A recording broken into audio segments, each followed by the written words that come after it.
name's Miranda Cooper. I am a songwriter. I have written various hits for Girls Aloud, Sugar Babes, Alicia Dixon, Gabriella Chilney, the Kaiser Chiefs, the Pet Shop Boys, Kylie. I think that's it. And I'm here today to support the Diversity and Equality Scholarship here at ICMP.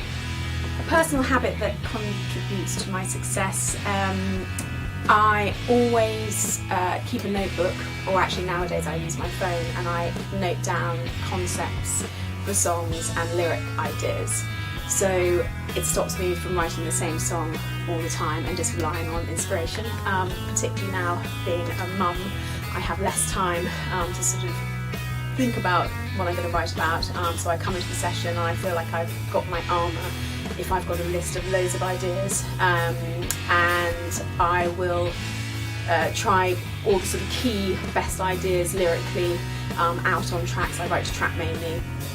So something like I Can't Speak French for Girls Aloud, I had that lyric already written down, and I tried that in lots of different melodies, and eventually when that one sort of felt like it hit the sweet spot, I used that.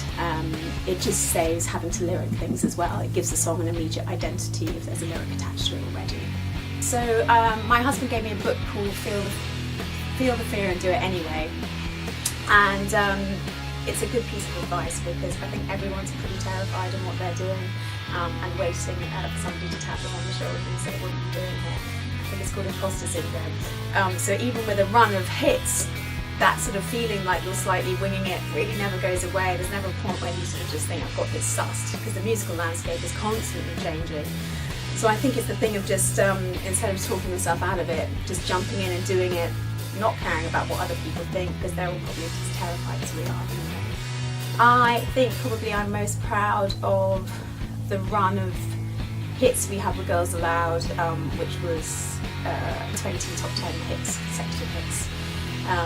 Which was quite mad at the time, but that feels like a sort of body of work that I'm proud of. I mean, songwriting does involve sort of quite a lot of failure. You have to write a lot of good songs to get the really good songs to get the brilliant songs, and so yeah, that's one issue with failure. You obviously learn you have to just keep going, don't give up. Keep the faith, you know, often just when you think, oh, what's the point, that's when it suddenly works. I think for me as well, for a long time I thought that I should be an artist and that it should be me singing my songs, and I actually failed as an artist about three times, and it was very sad because it was sort of the end of a dream for me. However, it really made me realise that it was better for me with other people singing my songs. And it's given me a whole completely different career that I never really knew existed. So again, it's knowing your strengths and your weaknesses, bringing other people, and I love working in a team. That for me makes me really happy.